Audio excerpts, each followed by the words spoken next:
PPC നമ്മൾ കഴിഞ്ഞ തവണ പറഞ്ഞു നിർത്തിയത് ഭഗവത്ഗീതയിലെ 4-ാം അധ്യായം 8-ാമത്തെ ശ്ലോകത്തിലാണ്. ജ്ഞാനകർമ്മ സന്യാസയോഗം. അടുത്ത 9-ാമത്തെ ശ്ലോകത്തിലേക്ക് കടക്കുന്നതിന് മുമ്പ് അങ്ങയുടെ ഒരു ആമുഖത്തോടു കൂടി തുടങ്ങാം.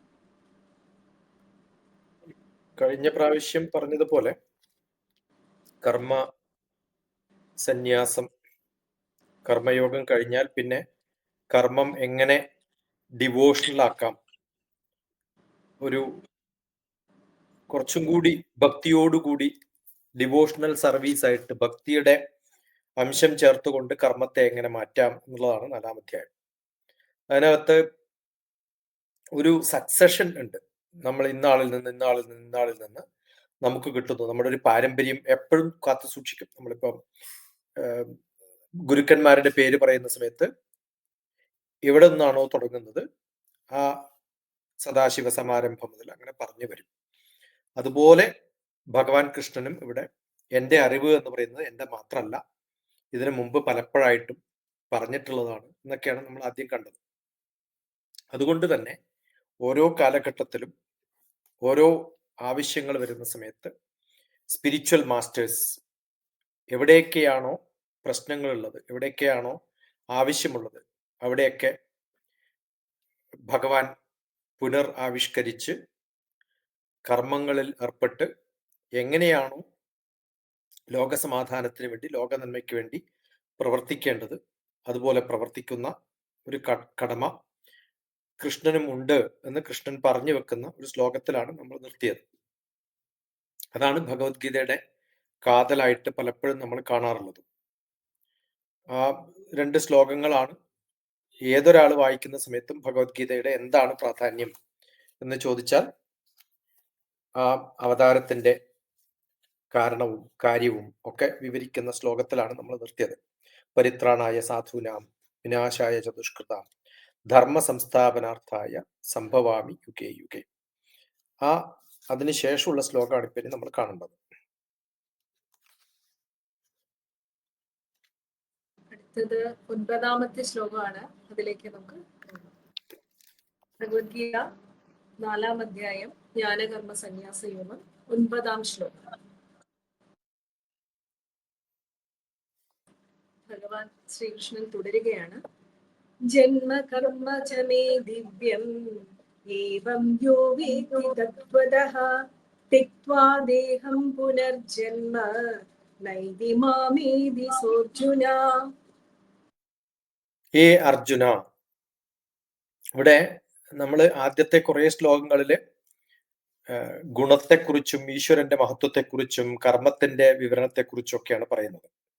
അതില് വളരെ പ്രധാനപ്പെട്ട 2 ശ്ലോകങ്ങൾക്ക് ശേഷം പറയുമ്പോൾ അതിന്റെ കണ്ടിന്യൂവേഷൻ ആയിട്ട് ജന്മ കർമ്മങ്ങളെക്കുറിച്ച്, ഓരോ ജന്മത്തിനും ഓരോ കർമ്മങ്ങളുണ്ട്, ഓരോ ബർത്തിനും ഓരോ ദിവ്യമായ ജന്മവും ദിവ്യമായ ജന്മമാണെന്ന്.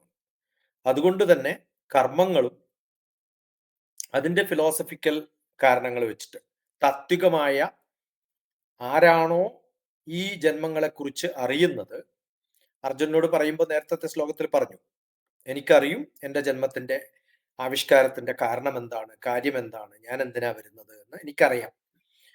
അത് എല്ലാവർക്കും അറിയണം എന്നില്ല. ഒരു ജ്ഞാനിക്ക് ഒരു ദേഹം വെടിഞ്ഞ് അടുത്ത ദേഹത്തിലേക്ക് പോകുന്ന സമയത്ത് എന്തിനാണ് പോകുന്നത്, എന്തിനാണ് പിന്നെ അടുത്ത ജന്മം പ്രാപിക്കുന്നത് എന്ന് കൃത്യമായിട്ട് അറിയണമെന്നില്ല.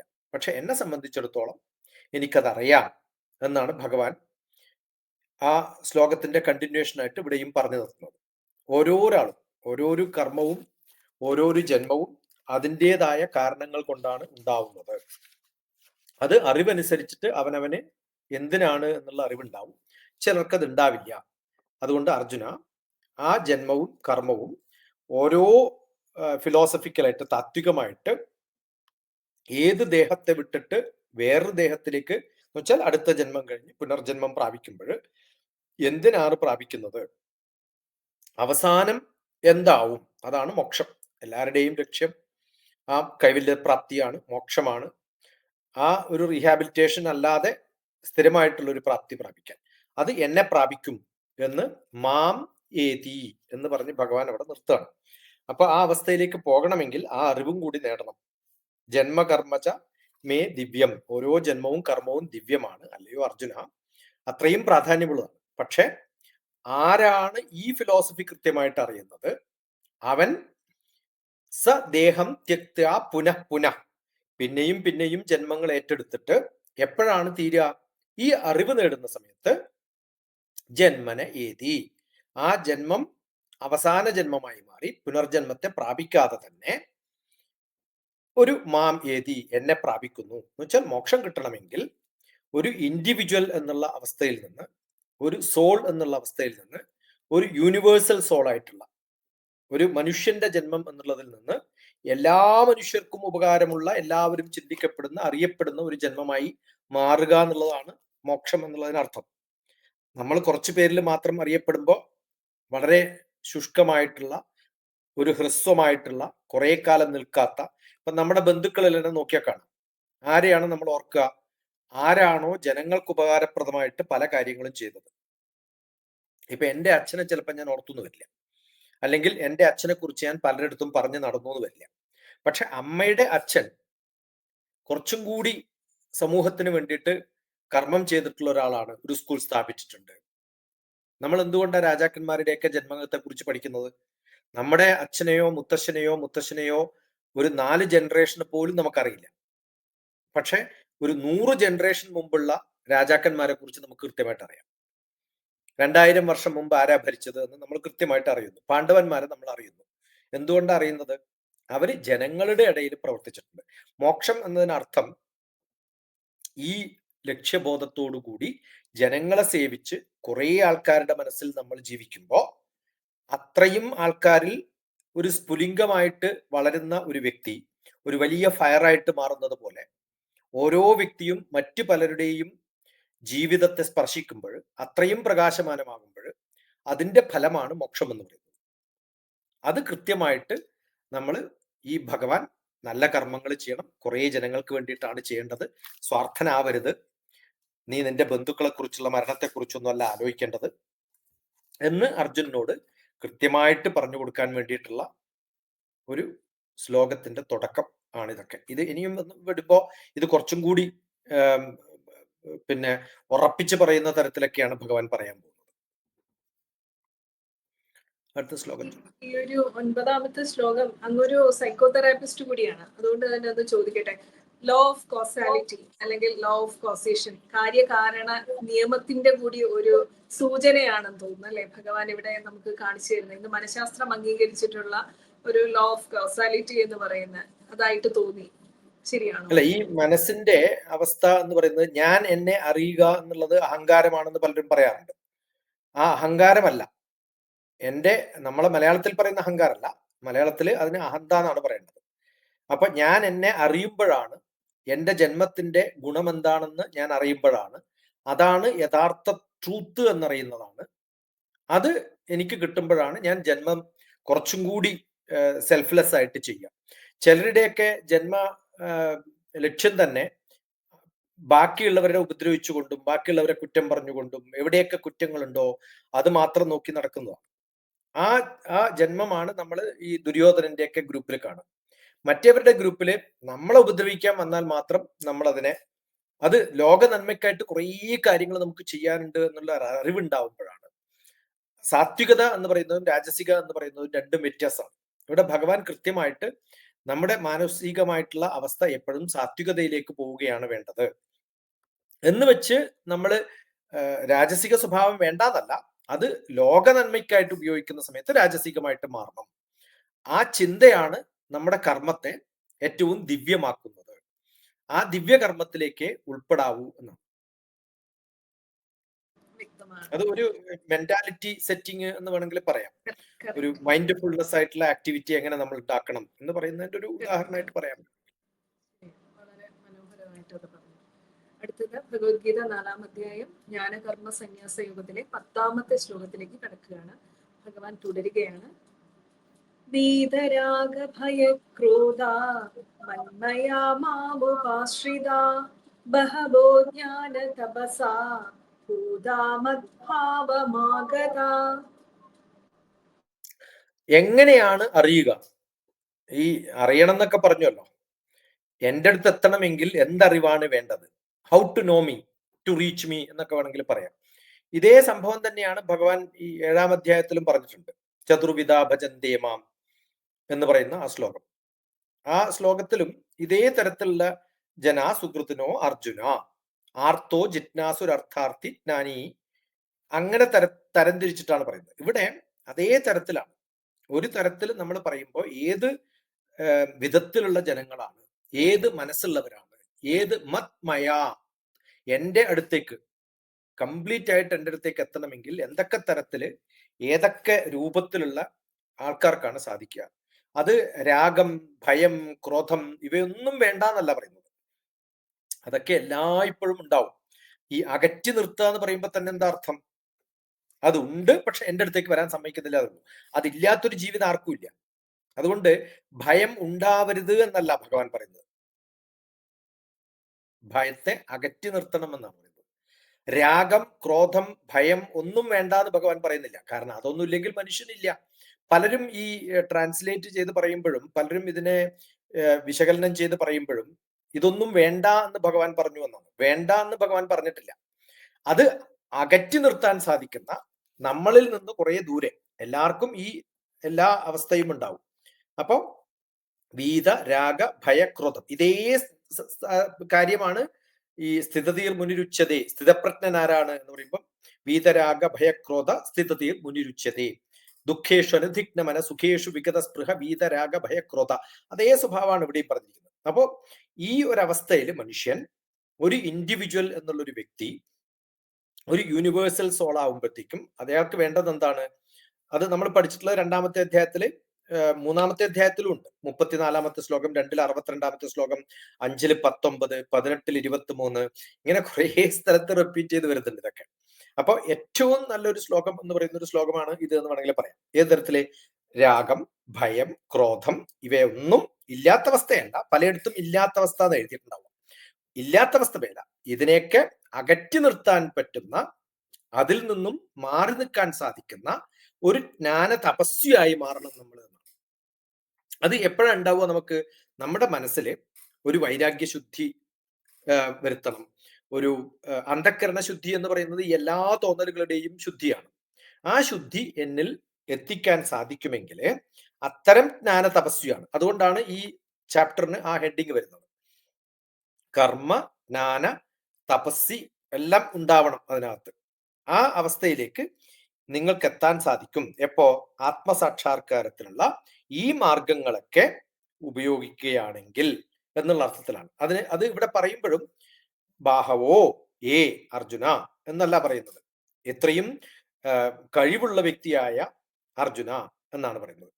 ആ കുറേ ജനങ്ങൾക്ക്, ഒരു ജനങ്ങൾക്ക് വേണ്ടിയിട്ടല്ല, കുറേ ജനങ്ങൾക്ക് വേണ്ടി നിന്റെ ശക്തി ഉപയോഗിക്കാൻ സാധിക്കുന്നത്. അപ്പൊ നല്ല നല്ല ആരോഗ്യമുള്ള താനാണ്. അതിന് എന്തു വേണം? ജ്ഞാന തപസ്സും കൂടി വേണം. ആർക്ക് വേണ്ടിയാ വേണ്ടത്? കുറേ ജനങ്ങൾക്ക് വേണ്ടിയിട്ട്.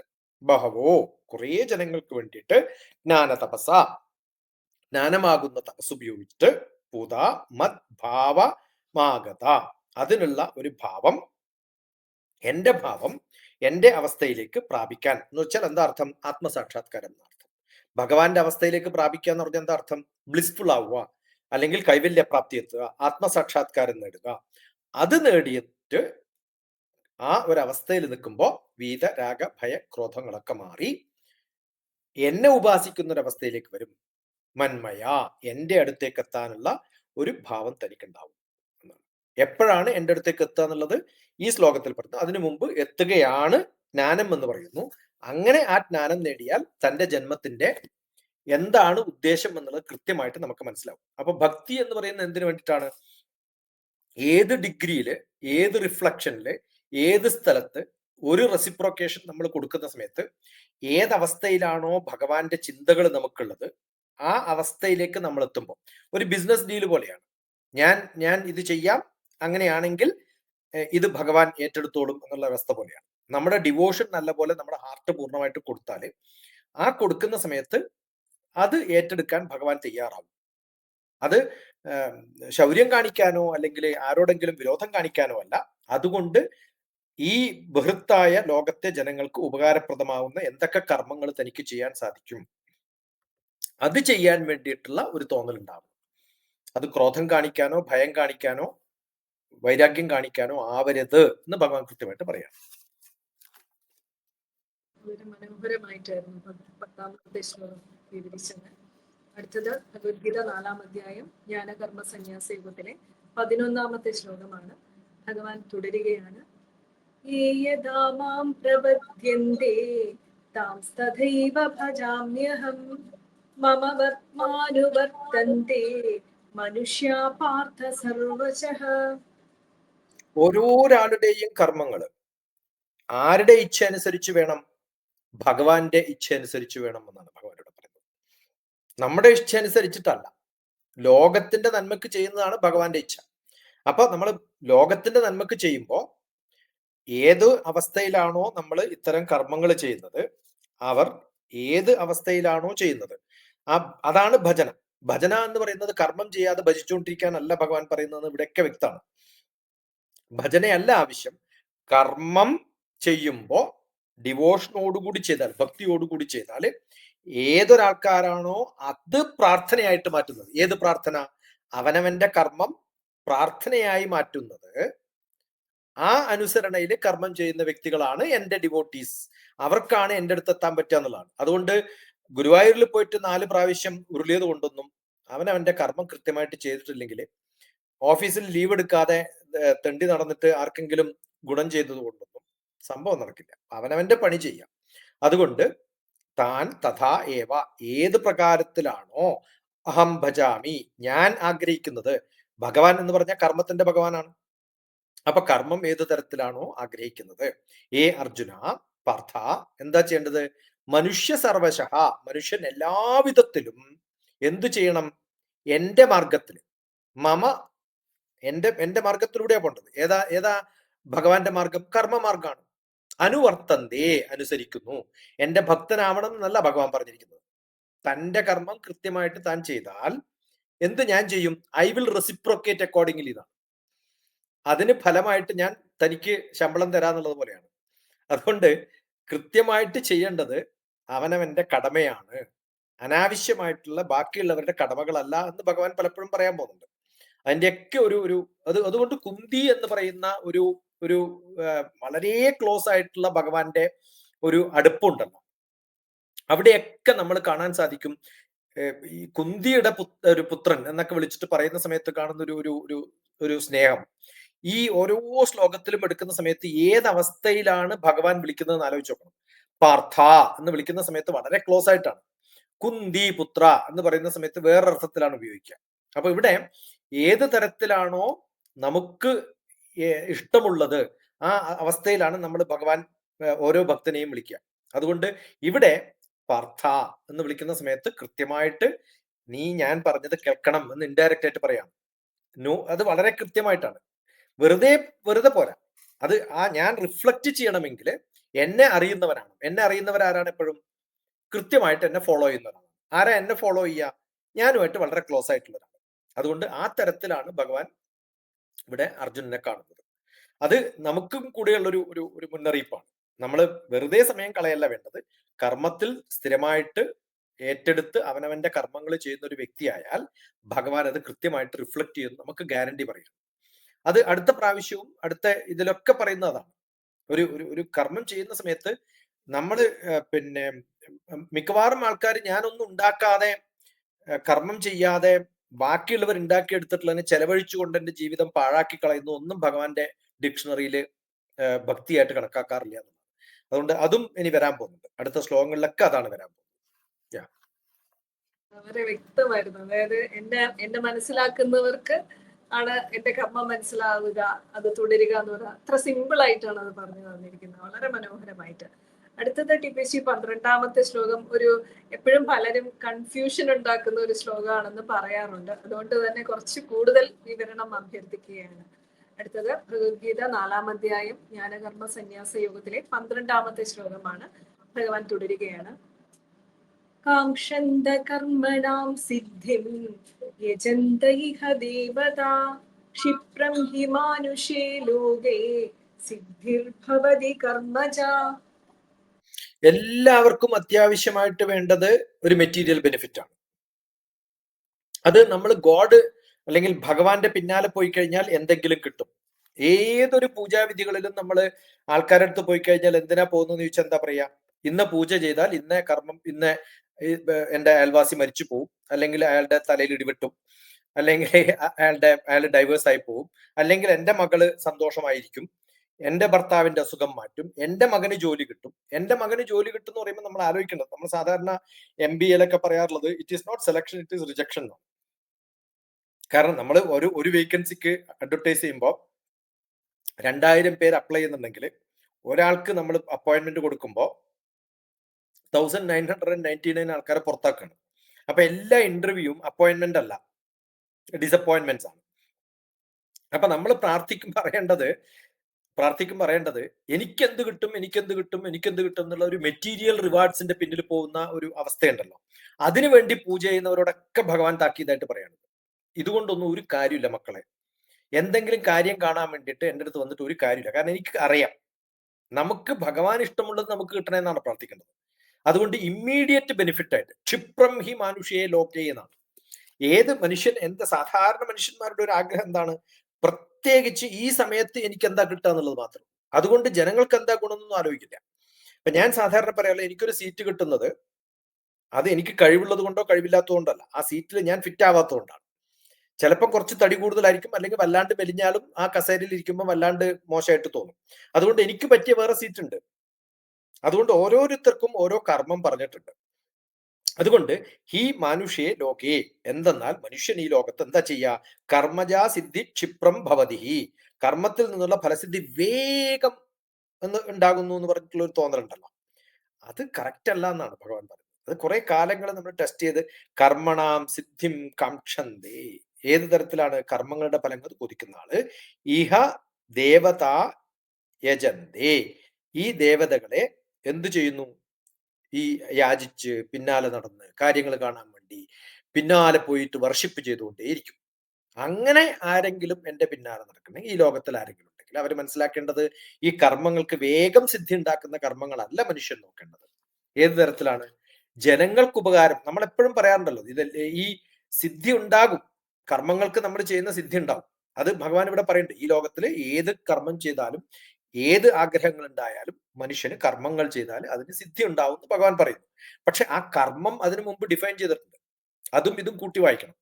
അത് കൂട്ടി വായിക്കാതെ ഇത് മാത്രം വായിക്കുമ്പോൾ എന്ത് പറ്റും, എന്നെ ഭജിച്ചോളൂ ഞാൻ ഉടനെ തന്നെ സിദ്ധി തരാന്നാണ്. പക്ഷെ ഏത് പേർക്ക് എങ്ങനെ സിദ്ധി കൊടുക്കും എന്നുള്ള ആ മുമ്പുള്ള പൂർവ്വ ശ്ലോകം വായിച്ചിട്ട് ഇത് ഉടനെ വായിക്കുമ്പോഴാണ് നമുക്ക് കൃത്യമായിട്ട് മനസ്സിലാവുക ഭഗവാൻ ഏത് തരത്തിലുള്ള കർമ്മത്തിനാണ് ഫലം കൊടുക്കുക എന്ന് പറഞ്ഞിട്ടുണ്ട്. അപ്പൊ തൽക്കാലം നമുക്ക് ബെനിഫിറ്റ് ഒക്കെ കിട്ടുമായിരിക്കും. പക്ഷെ ആ ബെനിഫിറ്റ് ആർക്കാ കൊടുക്കുക, ഇമ്മീഡിയറ്റ് ആയിട്ട് ഞാൻ കൊടുക്കും. ആർക്ക്, നേരത്തെ പറഞ്ഞിട്ടുള്ളത് പോലെ കർമ്മം കൃത്യമായിട്ട് അറിയാം, എന്റെ ജന്മം കൃത്യമായിട്ട് അറിയാം, എന്ത് ചെയ്താലാണ് എന്നിലേക്ക് എത്താൻ സാധിക്കുക എന്ന് കൃത്യമായിട്ട് അറിഞ്ഞ് ആ വഴിയെ പോയാൽ ഭഗവാന്റെ അടുത്തേക്ക് പെട്ടെന്ന് എത്താം. ആ വഴിയെ പോയാൽ എന്ന് വായിക്കാതെ ഭഗവാന്റെ അടുത്ത് പെട്ടെന്ന് എത്താന്ന് പറഞ്ഞിട്ട് ഏത് വഴിയും പോയാൽ ഭഗവാന്റെ അടുത്ത് എത്താൻ പറ്റുമോ, ഇല്ല. അതുകൊണ്ട് നേരത്തെ പറഞ്ഞ ശ്ലോകവും അതിന് 9, 10 ഈ 7, 8, 9, 10, 11, 12 ഒക്കെ കൂടെ വായിച്ചിട്ട് വേണം 12 എത്താൻ. അതല്ലാതെ ഈ ശ്ലോകം പലപ്പോഴും ആൾക്കാർക്ക് അതാണ് പറ്റുക, ഈ ശ്ലോകം മാത്രം വായിച്ചിട്ട് പറയും ഓ പെട്ടെന്ന് നമുക്ക് സംഭവങ്ങളൊക്കെ നടക്കും. അങ്ങനെ പെട്ടെന്നൊന്നും വിഷ്ണു അത്ര പെട്ടെന്നൊന്നും കാര്യങ്ങൾ കൊടുക്കുന്ന ഒരാളല്ല. അങ്ങനെ അബദ്ധം കൊടുക്കുന്ന ആള് ശിവനാന്ന സാധാരണ പറയാറ്. ക്ഷിപ്രഗോപിയും ക്ഷിപ്രപ്രസാദിയും ഒക്കെയാണ്. ഇത് വളരെ കൃത്യമായിട്ട് കണ്ടീഷൻസ് അപ്ലൈ, സ്റ്റാർ ഇട്ടിട്ട് താഴത്ത് കുറച്ച് കൊടുത്തിട്ടുണ്ടാവും, അതുപോലെയാണ്. അതുകൊണ്ട് അത് കഴിഞ്ഞിട്ടാണ് ഭഗവാൻ പറയുന്നത് ഏത് തരത്തിലൊക്കെയാണ് ഞാൻ ആൾക്കാരെ വിഭജിച്ചിട്ടുള്ളത്. ഇതിന്റെ ഒരു എക്സ്പ്ലനേഷൻ അടുത്ത ശ്ലോകങ്ങളിലൊക്കെ വരുന്നുണ്ട്, ഏത് തരത്തിലൊക്കെയാണ് ഞാൻ ആൾക്കാരെ വിഭജിച്ച് പറഞ്ഞിട്ടുള്ളത്. 12ാമത്തെ ശ്ലോകത്തിലെ ഒരു സംശയമുള്ളത്, സാധാരണ എല്ലാവരും ചോദിക്കുന്നത് ദേവതകളെ ഭജിക്കുന്നവർക്കാണോ പെട്ടെന്ന് റിസൾട്ട് കിട്ടുക എന്ന് ഭഗവാൻ തന്നെ പറയുന്നു എന്നാണ്. അല്ല, അതിന്റെ ഈ ഒരു ദേവത എന്നുള്ള അർത്ഥത്തില് നമ്മൾ സാധാരണ അറിയേണ്ടത് ദേവത എന്ന് പറഞ്ഞാൽ നമുക്ക് ശരിക്കും അതിനകത്ത് മാത്രമുണ്ട് എല്ലാ ഭഗവാന്മാരും എന്നുള്ള അർത്ഥമാണ്. ഈ ദേവി ദേവന്മാര് അതില് സ്ത്രീലിംഗം പുല്ലിംഗം അല്ലെങ്കിൽ ദേവിയെ ഭജിച്ചാല് അല്ലെങ്കിൽ ഭഗവാനെ ഭജിച്ചാല് എന്നുള്ള അർത്ഥത്തില്ല. ഇതിനകത്ത് പറയുന്നത് നമ്മളിപ്പോ കൃത്യമായിട്ട് അറിയണമെങ്കിൽ ദേവത എന്നുള്ളതിന് എല്ലാ ഭഗവത് സ്വരൂപങ്ങളും എന്നുള്ള അർത്ഥം. ഏത് ഭഗവത് സ്വരൂപങ്ങളാണ്? ഇഹ ദേവത, ഈ ലോകത്തിലുള്ള ഭഗവത് സ്വരൂപങ്ങളാണ്. എന്ത് ചെയ്താല് യജന്ത ഇഹ ദേവത. ഏത് തരത്തിൽ? ഈ ലോകത്ത്, ഈ ഇഹലോകത്തിലുള്ള, ഈ പരലോകത്തിലുള്ള, ഈ നമുക്ക് ചുറ്റുമുള്ള ഏതൊക്കെ ഭഗവാന്മാരും ഭഗവതിമാരും സ്വപ്നങ്ങളും സന്തോഷങ്ങളും ദുഃഖങ്ങളും ഈ നമ്മുടെ ഈ നേരത്തെ പറഞ്ഞിട്ടുള്ള എല്ലാ മാനസികമായ അവസ്ഥയിൽ നിന്ന് എന്നെ രക്ഷിച്ച് എനിക്ക് പെർമനന്റ് ആയിട്ടുള്ള മോക്ഷം തരാൻ സാധിക്കുന്ന ഏതൊക്കെ കർമ്മങ്ങളാണോ ആ കർമ്മങ്ങളെയാണ് ഭഗവാനായിട്ട് വിഷ്ണു പറയുമ്പോൾ അങ്ങനെ പറയൂ. ലക്ഷ്മി പറയുന്ന സമയത്ത് കാശിന്റെ കാര്യം പറയായിരിക്കും. അപ്പൊ ഓരോരാൾക്കും ഓരോ ഡിപ്പാർട്ട്മെന്റ് ഉണ്ടല്ലോ. അപ്പൊ ആ ഡിപ്പാർട്ട്മെന്റ് പറയുന്ന സമയത്ത് ഇവിടെ ദേവതാസങ്കല്പം എന്ന് പറഞ്ഞാൽ ഏത് മനുഷ്യനാണോ കർമ്മത്തിൽ പൂർണ്ണമായിട്ടും കൃത്യമായിട്ടും കർമ്മം ചെയ്യുന്നത്. അതുകൊണ്ടാണ് അതിന്റെ മുമ്പത്തെ ശ്ലോകത്തിലുണ്ട് കർമ്മണാം സിദ്ധി. എന്ത്? ഈ കർമ്മങ്ങൾ ചെയ്യുന്ന വ്യക്തികൾക്ക് അത് സക്സസ്ഫുൾ ആയിട്ട് കർമ്മങ്ങൾ ചെയ്യണം. ഏത് തരത്തില്? കാംക്ഷന്ത, ആഗ്രഹിക്കണം. എന്താഗ്രഹിക്കണം? ആക്ടിവിറ്റീസ് ചെയ്തിട്ട് ആഗ്രഹങ്ങൾ വേണം. ആക്ടിവിറ്റീസ് ചെയ്യാതെ ആഗ്രഹിച്ചിട്ട് എന്താ കാര്യം? അപ്പൊ നമ്മൾ ഓരോ ഡിപ്പാർട്ട്മെന്റിൽ പോകുമ്പോൾ ആ ഡിപ്പാർട്ട്മെന്റിൽ കിട്ടുന്നതല്ലേ കിട്ടുള്ളൂ. ഭഗവാൻ എന്താ നമുക്ക് തരിക? കാശ് തരും എന്ന് പറഞ്ഞിട്ടില്ല. അത് ഭാര്യയുടെ പണിയാണ്. ലക്ഷ്മിയാണ് കാശ് കൊടുക്കുക. ഇദ്ദേഹത്തിന് തരാൻ പറ്റുന്ന നല്ല കർമ്മങ്ങൾ മാത്രമാണ്. അപ്പൊ കൃഷ്ണൻ കൃത്യമായിട്ട് പറഞ്ഞിട്ടുള്ളത് നല്ല കർമ്മങ്ങൾ ചെയ്യുക. ആ സമയത്ത് നമുക്ക് എന്തുണ്ടാവും? നല്ല പോലെ കാശ് കിട്ടാൻ എന്റെ ഭാര്യ തന്നു. ഇനി എന്റെ കസിൻ ബ്രദർ നിങ്ങൾ നല്ല കർമ്മങ്ങൾ ചെയ്യുകയാണെങ്കിൽ പിന്നെയും പിന്നെയും പിന്നെയും കർമ്മങ്ങൾ തന്നുകൊണ്ടേയിരിക്കും. അങ്ങനെ കുറെ പ്രാവശ്യം കർമ്മങ്ങൾ ചെയ്യുമ്പോൾ നിങ്ങളുടെ സ്കില്ല് കൂടും. ആ സ്കില്ല് കൂടുന്ന സമയത്ത് നോളജ് കൂടും. അത് നമ്മുടെ പിന്നെ സരസ്വതിയും ബ്രഹ്മാവും ഒക്കെ ചെയ്തോളും. പിന്നെ ഇതൊക്കെ കഴിയുമ്പോൾ വൈകുന്നേരം സുഖമായിട്ട് നിങ്ങൾക്ക് കിടന്നുറങ്ങാൻ പറ്റും. കാരണം എല്ലാ ദിവസവും നല്ല കർമ്മങ്ങളൊക്കെ ചെയ്തു. ആ നല്ല ഉറക്കത്തിനെയാണ് മോക്ഷം എന്ന് പറയുക. അത് ഞാൻ ഗ്യാരണ്ടി ചെയ്യും. ഏതോടുകൂടി?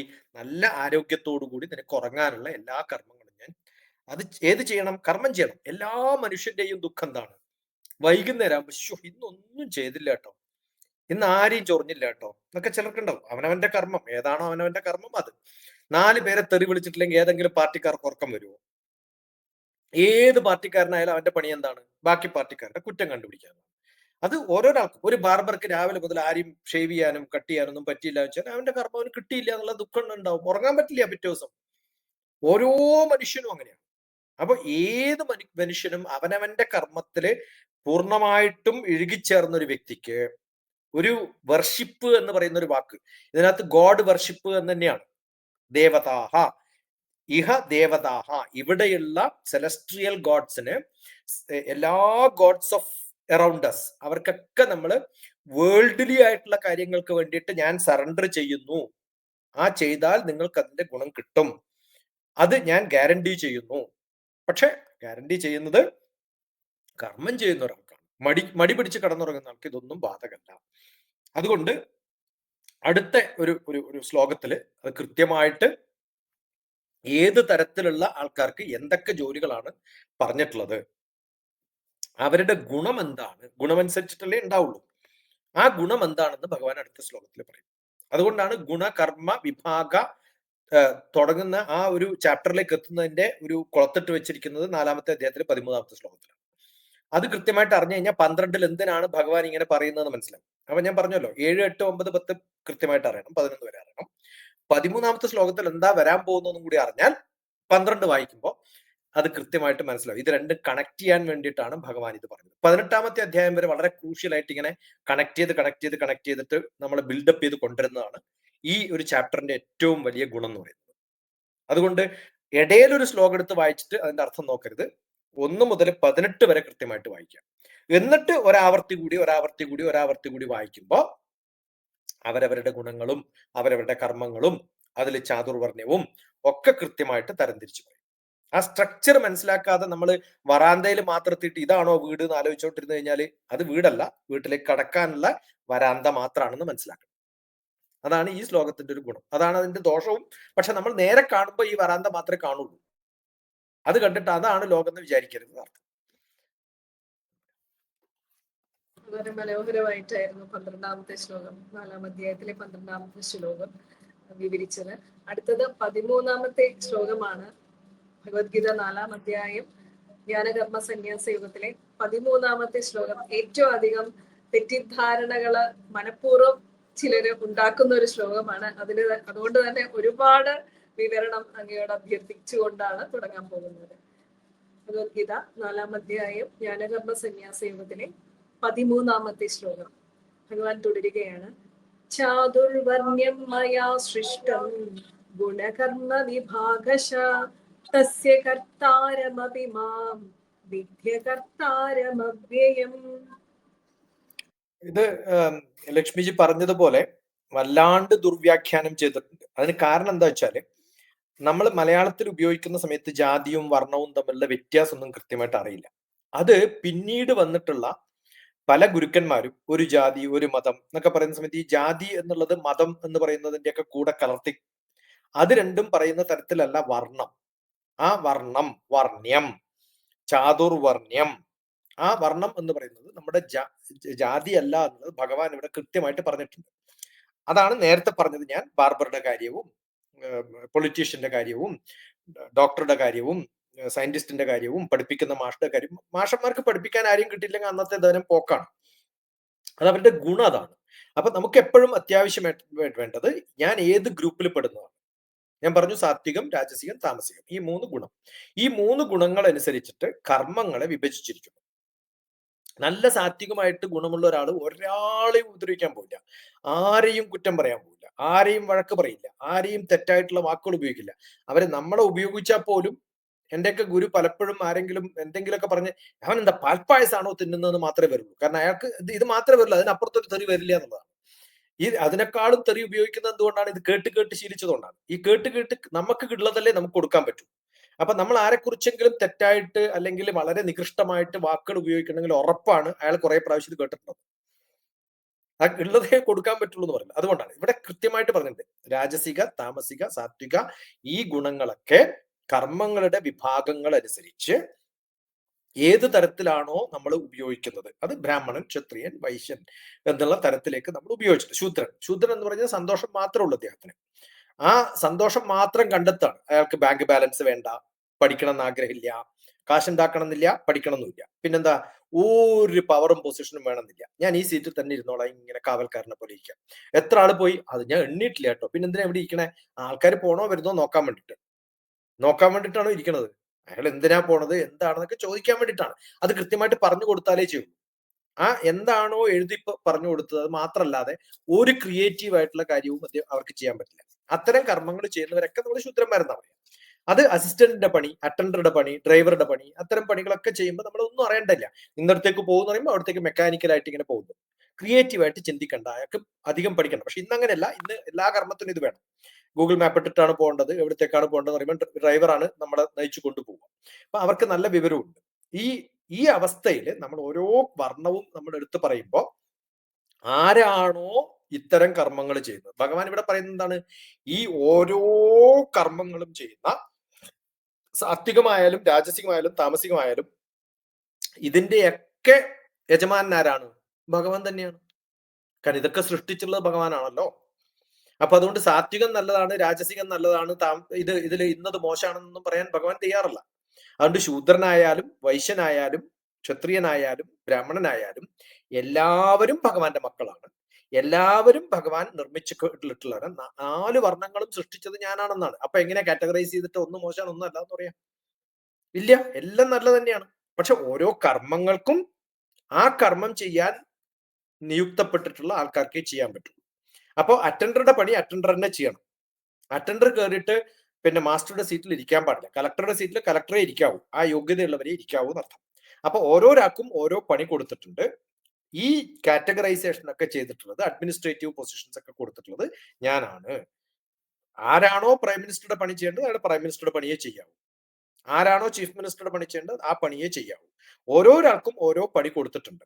ഈ ഗുണകർമ്മങ്ങളൊക്കെ കൃത്യമായിട്ട് വിഭാഗങ്ങൾ ഉണ്ടാക്കി തരംതിരിച്ച് ആ സ്വഭാവം കാണിക്കുന്നവർക്ക് ആ പണി കൊടുക്കുന്നു.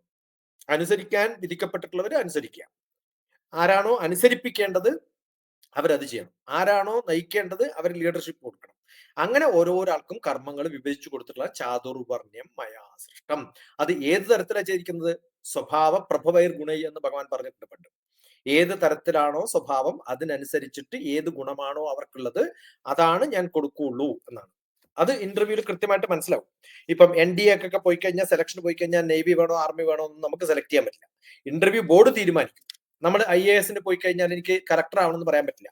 അയാൾ നിങ്ങൾ പോലീസ് ആവണോ IPS വേണോ എന്നൊക്കെ അവരുടെ ആ ഒരു റാങ്ക് അനുസരിച്ചിട്ടാണ് കൊടുക്കുക. അതുപോലെയാണ്. അപ്പൊ ഇവിടെ 4 തരത്തിലുള്ള വർണ്ണം ഞാനാണ് ഉണ്ടാക്കിയിരിക്കുന്നത്. ഒന്നാമത്തെ ശ്ലോകത്തിൽ 41 അധ്യായത്തിൽ 41, 18 41, ഇതിലൊക്കെ കൃത്യമായിട്ട് ഇത് ഇനിയും റിപ്പീറ്റ് ചെയ്ത് പറഞ്ഞിട്ടുണ്ട്. അപ്പൊ ഇത് വളരെ വ്യക്തമായിട്ട് പറഞ്ഞിരിക്കുകയാണ്. ഇത് ഞാനാ സൃഷ്ടിച്ചിരിക്കുന്നത്.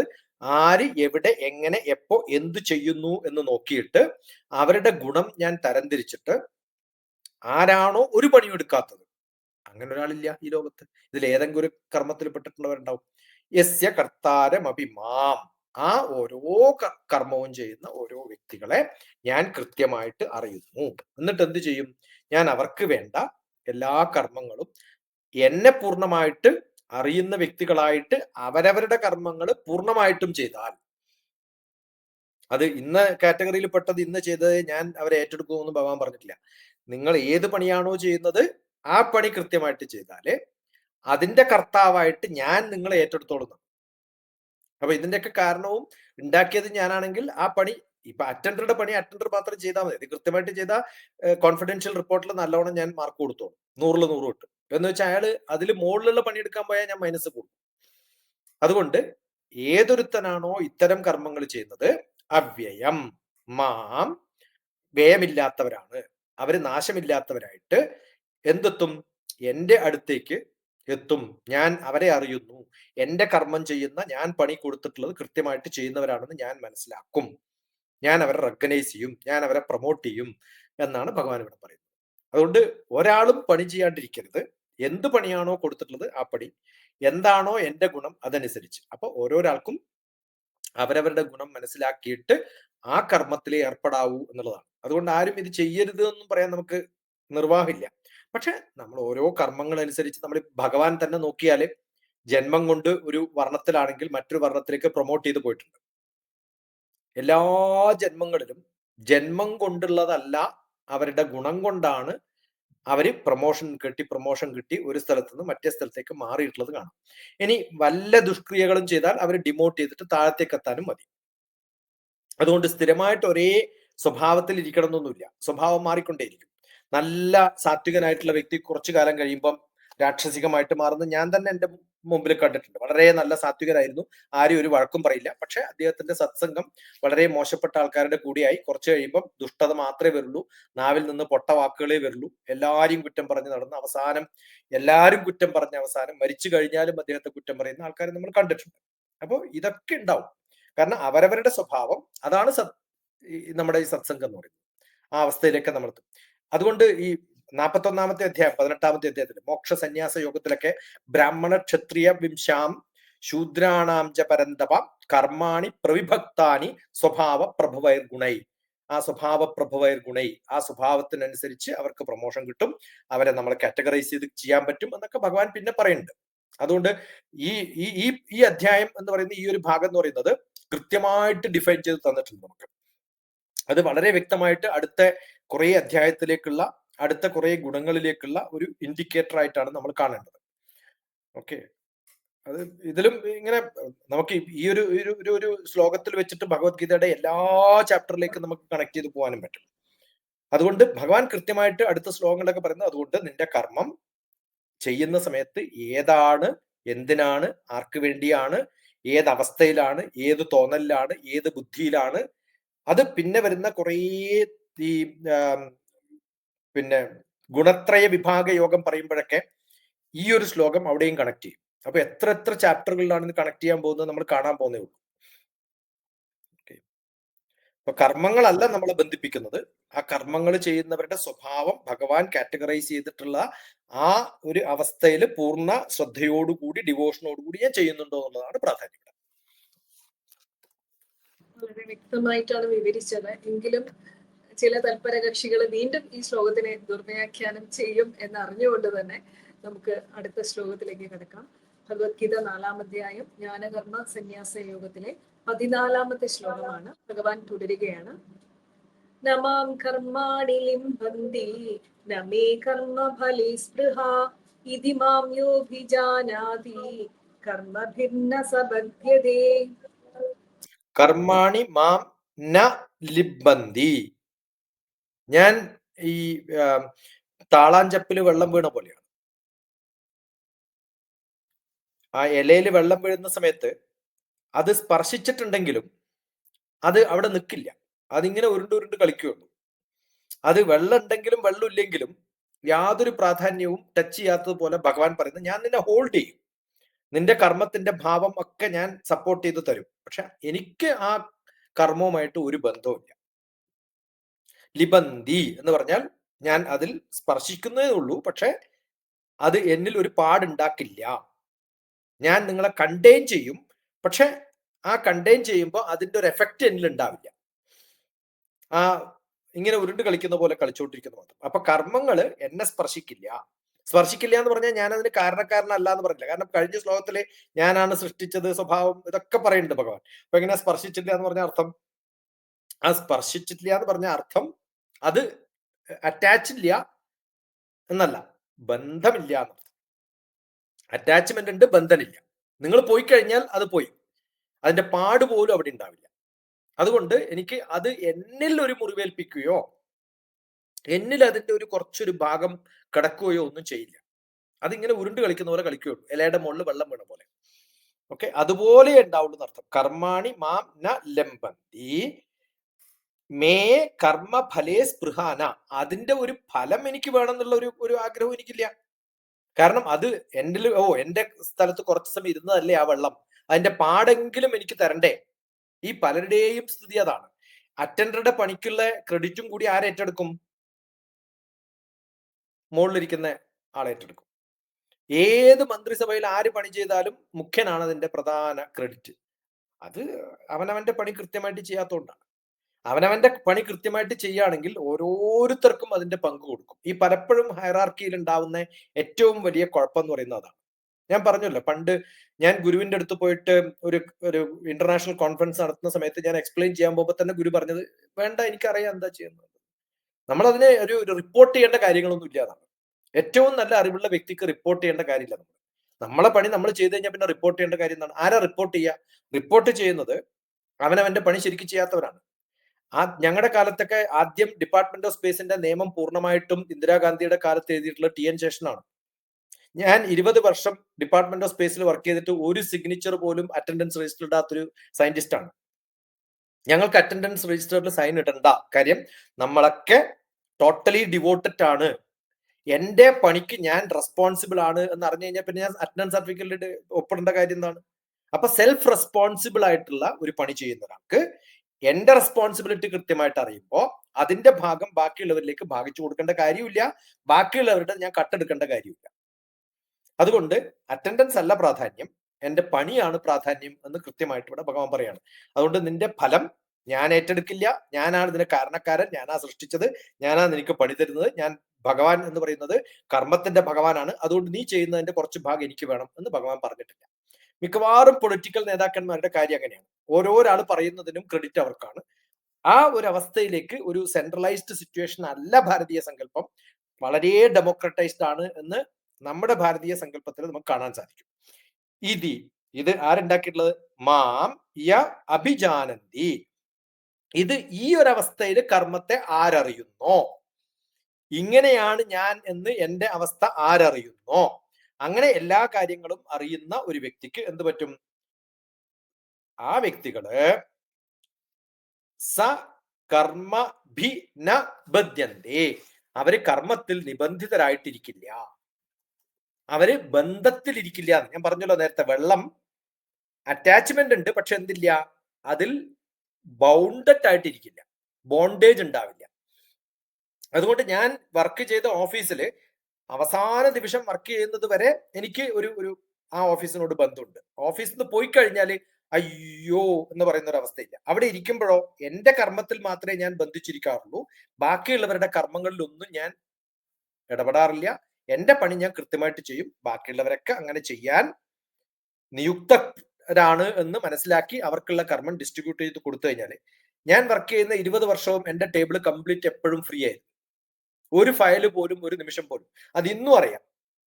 എനിക്ക് വരുന്ന എല്ലാ മെസ്സേജുകളുടെയും റിപ്ലൈ ആ നിമിഷം തന്നെ ഞാൻ കൊടുത്തിട്ടുണ്ട്. ഈ ഒരു മണിക്കൂർ റെക്കോർഡിങ് 2 മണിക്കൂർ ഇരിക്കുമ്പോൾ മാത്രമായിരിക്കും. പക്ഷെ അത് കഴിഞ്ഞാൽ ഇന്നത്തെ കണക്ക് ഇന്ന് തീർത്തിട്ടേ ഞാൻ കിടക്കാറുള്ളൂ. അപ്പൊ നമ്മുടെ ഒരു കർമ്മത്തിലും നാളത്തേക്ക് ബാക്കി വെക്കുക, അതിന്റെ ഒരു കഷ്ണം അവിടെ വെക്കുക, ഈ ഒരു അവസ്ഥയിൽ നമ്മൾ പോവാതിരുന്നാൽ തന്നെ മനസമാധാനം നമുക്കുണ്ടാവും. അതാണ് മോക്ഷം. അങ്ങനെ എല്ലാ ദിവസവും അടുത്ത ദിവസം കുറേ വർക്ക് എനിക്ക് ഉണ്ടാവും എന്ന് തോന്നുന്ന ഒരവസ്ഥയിലേക്ക് നമ്മൾ പോകുമ്പോൾ ഇന്നത്തെ പണി നാളത്തേക്ക് മാറ്റി വെക്കില്ല. അങ്ങനെ മാറ്റി വെക്കുമ്പോഴാണ് നമ്മൾ എന്തുണ്ടാവുക, ഒരു ബോണ്ടേജിലേക്ക് ഉണ്ടാവുക. ബാക്കിയുള്ളവരെ ഡിപ്പെൻഡ് ചെയ്യും, ബാക്കിയുള്ളവരുമായിട്ട് കുറേ ബന്ധനത്തിൽ പെടും. ആ ബന്ധനത്തിൽ നമ്മൾ വലിയ അലങ്കോലത്തിലേക്ക് ചാടുന്നത് കൊണ്ടാണ്. അതുകൊണ്ട് കർമ്മം ചെയ്യുമ്പോൾ എങ്ങനെ ചെയ്യണം, ബന്ധമില്ലാതെ എന്റെ പണി ഞാൻ ചെയ്യുന്നു. ഇപ്പൊ ഞാൻ ഏതെങ്കിലും ഒരു കർമ്മം ചെയ്യുന്ന സമയത്ത് അത് പൂർണ്ണമായിട്ടും അറ്റാച്ച്മെന്റോട് കൂടിയാണ് ചെയ്യുന്നത്. പക്ഷെ ആ പണി പോയാലും എനിക്ക് വേറെ പണി കിട്ടും. അതുകൊണ്ട് അത്തരത്തിലുള്ള ഒരു ബോണ്ടേജ് ഇയാളില്ലെങ്കിൽ നഷ്ടപ്പെട്ടു പോകും. പലർക്കും പല പൊസിഷൻസിലും അത് നഷ്ടപ്പെടുമോ എന്നുള്ള ഭയം കൊണ്ട് അത് നിലനിർത്താൻ വേണ്ടിയിട്ട് എവിടെയൊക്കെ കുതികാല് വെട്ടാൻ പറ്റുമോ, എവിടെയൊക്കെ ആരെയൊക്കെ വലിച്ചിടാൻ പറ്റുമോ ആ അവസ്ഥയിലേക്ക് പോകുന്ന ഒരു നിലനിൽപ്പിന്റെ ഒരു തത്വത്തിൽ മാത്രം വർക്ക് ചെയ്യുന്ന കുറെ ജനങ്ങളെ നമുക്ക് ചുറ്റും കാണാം. അവർക്കൊക്കെ ഉള്ളൊരു താക്കീതാണ് ഭഗവാൻ ഇത് പറയുന്നത്. അതുകൊണ്ട് നീ നിന്റെ കർമ്മം ചെയ്യുക, പക്ഷെ ഞാനില്ലെങ്കിൽ ഇതൊക്കെ പൊളിഞ്ഞു പോകും, ഞാനാണ് ഇതൊക്കെ കൊണ്ട് നടത്തുന്നത് എന്നൊക്കെയുള്ള ഭാവത്തിൽ ഉണ്ടാകുമ്പം കർമ്മഭിർ ന സബദ്ധ്യന്തേ, ഒരിക്കലും ആ ഒരു അവസ്ഥയിൽ ബദ്ധ്യതേ, അതിൽ ബന്ധിച്ച് ഇട്ടിരിക്കുന്ന ഒരവസ്ഥയിലേക്ക് ഞാൻ മാറാതിരുന്നാൽ തന്നെ എന്റെ ജന്മം പകുതിയിലധികം സമാധാനപരവും പൂർണ്ണവുമായി ഡിവോഷനോട് കൂടി എന്റെ പണി എനിക്ക് ചെയ്യാൻ പറ്റും. ബാക്കിയുള്ളവരുടെ കസേരയിലേക്കൊന്നും ഞാൻ നോക്കിക്കൊണ്ടിരിക്കില്ല. ഇപ്പൊ മിക്കവാറും ആൾക്കാരുടെ സ്ഥിതി ബാക്കിയുള്ളവരുടെ കസേരയിൽ നോക്കിക്കൊണ്ടിരിക്കലാണ്.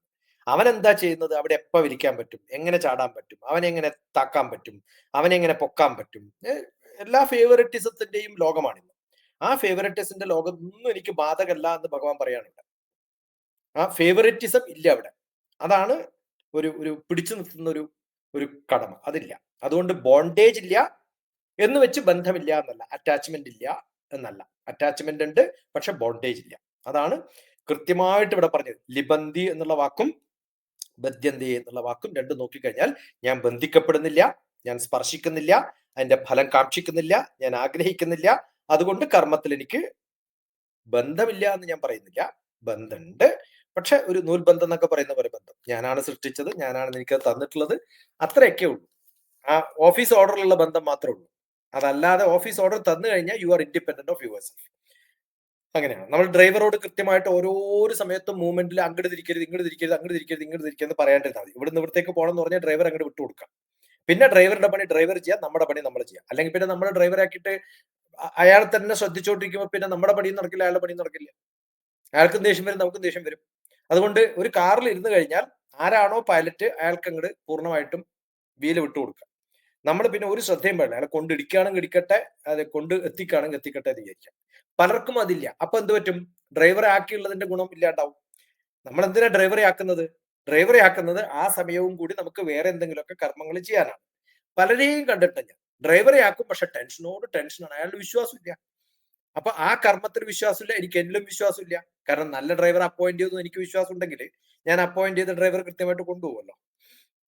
അപ്പൊ ഇതൊക്കെയാണ് നമ്മൾ പ്രാക്ടിക്കൽ ആയിട്ട് ആലോചിക്കുമ്പോൾ ഈ ശ്ലോകത്തിന്റെ അർത്ഥം. വളരെ വ്യക്തമായിട്ടുള്ള ഒരു ഉത്തരമായിരുന്നു. എനിക്ക് തോന്നുന്നു വ്യാവഹാരിക തലത്തില് നമുക്ക് മനസ്സിലാകുന്ന രീതിയിലാണ് അങ്ങ് അത് വിവരിച്ചത്. അടുത്തത് ഭഗവത്ഗീത 4-ാം അധ്യായം ജ്ഞാനകർമ്മ സന്യാസ യോഗത്തിലെ 15-ാമത്തെ ശ്ലോകമാണ്. ഈ ശ്ലോകം കൂടെ കൊണ്ട് നമുക്ക് ഈ ഒരു സെഷൻ നിർത്താം. ഭഗവാൻ തുടരുകയാണ്. ഏവം ജ്ഞാത്വാ കൃതം കർമ്മ പൂർവൈരപി മുമുക്ഷുഭിഃ കുരു കർമ്മൈവ തസ്മാത് ത്വം പൂർവൈ പൂർവതരം കൃതം. ഞാൻ പറഞ്ഞല്ലോ, ഈ ഒരു ചാപ്റ്ററിന്റെ ഏറ്റവും വലിയ ഗുണം എന്താ വെച്ചാൽ ഭഗവാന്റെ ക്രെഡിറ്റ് ഒന്നും ഇതിനകത്ത് എടുക്കുന്നില്ല. പണ്ട് പലരും ഇങ്ങനെയാണ് ചെയ്തിരുന്നത് അർജുന.